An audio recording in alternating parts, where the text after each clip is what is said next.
भारत और भूटान के बीच 2007 में ट्रीटी हुई थी। इसमें भूटान और भारत के बीच रक्षा, सुरक्षा और विदेश नीति के मामले में एक दूसरे के हित में राय मशवरा और समर्थन पर एग्रीमेंट हुआ है। पहले अगस्त 1949 में भारत और भूटान के बीच ट्रीटी हुई थी। बाद में फरवरी 2007 में फ्रेंडशिप ट्रीटी हुई। भूटान और भारत के बीच बहुत पुराने और घनिष्ठ संबंध हैं। दो देशों के साथ चीन की सीमा अभी पूरी तरह निर्धारित नहीं हुई है। इनमें से एक भूटान और दूसरा भारत है। भूटान के डोकलम भूभाग का रणनीतिक महत्व है, इसलिए चीन उसको शायद एक तरफा तरीके से कब्जा करने की कोशिश कर रहा है।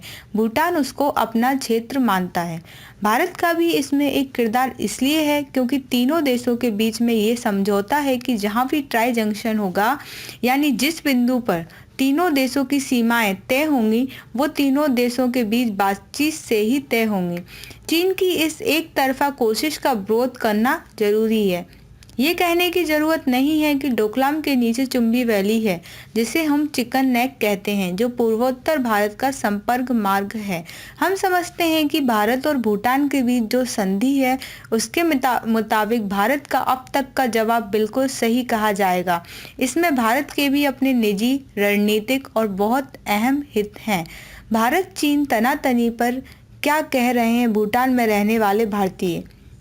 क्या चीन भूटान को अगला तिब्बत बनाना चाहता है? हम समझते हैं कि भूटान ने चीन से सही तरीके से कहा है कि में बातचीत चल रही है। कई दौरे हो चुके हैं जहां हम सीमा के प्रसंग में अपनी अपनी बात रखते हैं। हमारे बीच में यह भी तय हो चुका है कि जब तक सीमा निर्धारित ना हो, सीमा पर शांति बहाल रहनी चाहिए। भूटान ने ये साफ कहा है कि भारत इस बात का समर्थन करता है। चीन का रुख ये है कि आपको डोकलम पर नहीं आना चाहिए, लेकिन दुनिया जानती है और वस्तु स्थिति ये है कि चीन घुस गया है भूटान की सीमा में।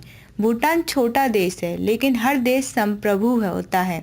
दोनों देशों के बीच, यानी भूटान चीन के बीच और भारत चीन के बीच, ये समझौते अलग से हैं कि सीमा पर जब तक बातचीत चल रही है, तब तक विवादित सीमा पर शांति बहाल रहे। हम भूटान के समर्थन में खड़े हैं। जिस तरह से भी हम भूटान के समर्थन में खड़े हो सकते हैं, हमें उसका प्रयास करना चाहिए।